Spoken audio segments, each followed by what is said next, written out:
नमस्ते दोस्तों, ये रील मैं मीडिया के बंधुओं के लिए बना रही हूँ क्योंकि मैंने कुछ प्रोटेस्टर्स को जो कि गटर छाप, अनैतिक, अश्लील बिहेवियर सड़क पर बच्चों के सामने, बुजुर्गों के सामने, महिलाओं के सामने डिस्प्ले कर रहे थे, उसको नॉर्मलाइज करने से मना किया है कि we do not accept this in this society. हम लोग नहीं चाहते कि हमारे घर के बच्चों को कोई जो है अपनी अश्लील हरकतों से जो है टाइम से पहले सेक्सुअलाइज कर दे। हमारे घर के बुजुर्गों के सामने जो है हमें शर्मिंदगी महसूस कर, हम नहीं इस तरह का बिहेवियर एक्सेप्ट करते हैं, उसको नॉर्मलाइज नहीं होने देंगे।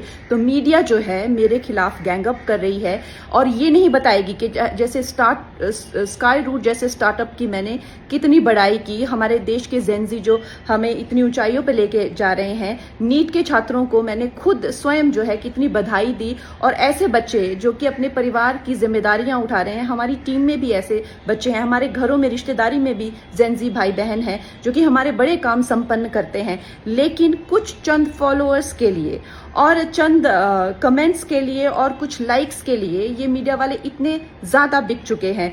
और मैं देख रही हूँ कि कुछ फेमिनिस्ट जो हैं वो एंकर्स कह लीजिए या पूरे एक बुलेटिन कर रहे हैं और मुझे सिखा रहे हैं कि Kangana, why should these women have the burden of dignity और डिसिप्लिन। हम लोग मिलेनियल वुमेन पे इतना प्रेशर था to be dignified and to be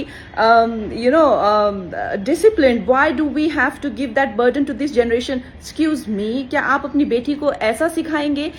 discipline में रहना या मर्यादाओं में रहना कोई चॉइस नहीं है। भौंडा प्रदर्शन तो हर कोई करना चाहेगा, लेकिन अगर आपको समाज में रहना है और संविधान के हिसाब से आपको चलना पड़ेगा, जिसका मतलब है कि आपकी आजादी वहां खत्म हो जाती है जहां मेरे नाक और कान शुरू होते हैं। तो आप भौंडे बनकर सिर्फ अपने कमरे में रह सकते हैं। बाहर आकर आप मेरे आराध्य, चाहे आपको मेरे माता पिता के लिए कोई सेंटिमेंट ना हो, मेरे घर के बच्चों के लिए कोई आपको भावना ना हो, उसका मतलब ये नहीं है कि आप उनको सड़क पर सेक्सुअल गालियां देंगे, उनके मान को हानि करेंगे। मेरे आराध्य, मेरे भगवान हो, चाहे मेरे नेता हो, प्रधानमंत्री जी से जो है लोग उनको एग्जाम बडी कहते हैं बच्चे, उनके साथ में कितने लोगों की भावनाएं, कोई उनको लीडर मानता है, कोई उनको दोस्त मानता है, कोई उनको परिवारजन मानता है, कोई उनको भगवान मानता है। उसी तरह से आप किसी की फीलिंग्स हर्ट नहीं कर सकते हैं। ये कोई कूल बनना नहीं है, ये एक बेसिक सिविक सेंस है और अगर आपको ये नहीं आती है तो आपको सीखना पड़ेगा।